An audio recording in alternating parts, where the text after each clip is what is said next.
Your Excellency, President Vladimir Putin, Highnesses, Excellencies, friends. It is my honor to represent Prime Minister Narendra Modi at the BRICS Outreach segment. I convey his greetings to all of you. Let me join colleagues in thanking President Vladimir Putin for the excellent arrangements and the warm hospitality. Excellencies, we face the paradox that even as forces of change have advanced, some long-standing issues have only become more complex. On the one hand, there is the steady diversification of production and consumption.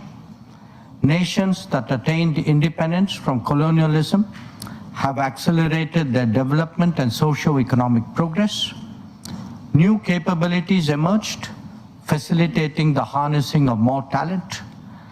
This economic, political, and cultural rebalancing has now reached a point where we can contemplate real multipolarity.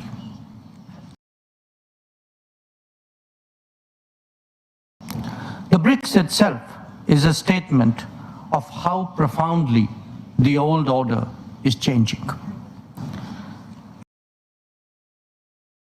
At the same time, many inequities of the past also continue. In fact, they have assumed new forms and manifestations. We see that in the access to developmental resources and modern technology and efficiencies. Let us also recognize that the benefits of globalization have been very uneven. Adding to all that, the COVID pandemic and multiple conflicts have aggravated the burdens borne by the global South. Concerns of health, food, and fuel security are particularly acute. The Summit of the Future underlined that the world is in real danger of falling significantly behind in realizing SDG targets. How do we reconcile this contradiction and ensure that the benefits of change reach those who are currently left behind? How do we create a more equitable global order? First, by strengthening and expanding platforms of an independent nature, and by widening the choices in different domains and minimizing undue reliance on those that can be leveraged. This is really where BRICS can make a difference for the global South. Second, by reforming established institutions and mechanisms, especially the UN Security Council in the permanent and the non-permanent categories. So too, the multilateral development banks, whose working procedures are just as outdated as that of the UN. India initiated an effort during its G20 presidency, and we are glad to see that Brazil is taking it forward. Third, by democratizing the global economy through creating more production hubs. The COVID experience is a sharp reminder of the need for more resilient, redundant, and shorter supply chains. For essential needs, every region legitimately aspires to create their own production capabilities.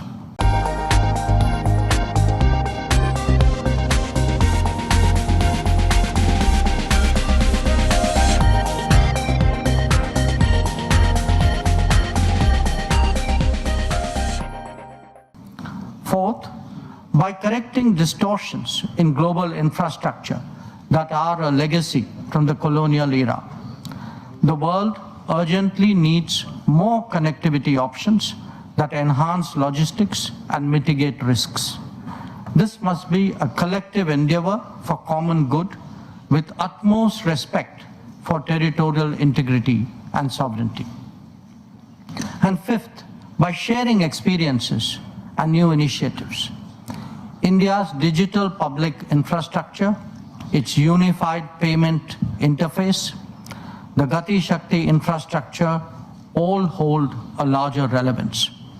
The International Solar Alliance, the Coalition for Disaster Resilient Infrastructure, the Global Biofuel Alliance, Mission Life, and the International Big Cat Alliance are similarly initiatives of common interest. As a first responder, be it for natural calamities, health emergencies, or economic crisis, we seek to do our fair share. Excellencies, addressing conflicts and tensions effectively is a particular need of the day. Prime Minister Modi has emphasized that this is not an era of war.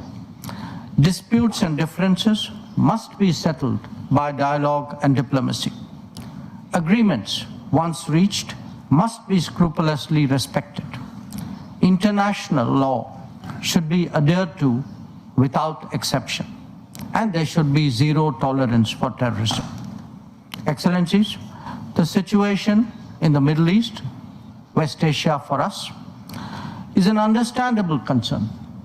There is a widespread anxiety that the conflict would spread further in the region.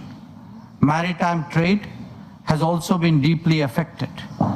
The human and material consequences of further escalation are truly serious. Any approach has to be fair and durable, leading to a two-state solution. Excellencies, we meet in difficult circumstances. The world must be prepared to think afresh on long-standing challenges. Our gathering is a message that we are indeed prepared to do so. I thank you for your attention.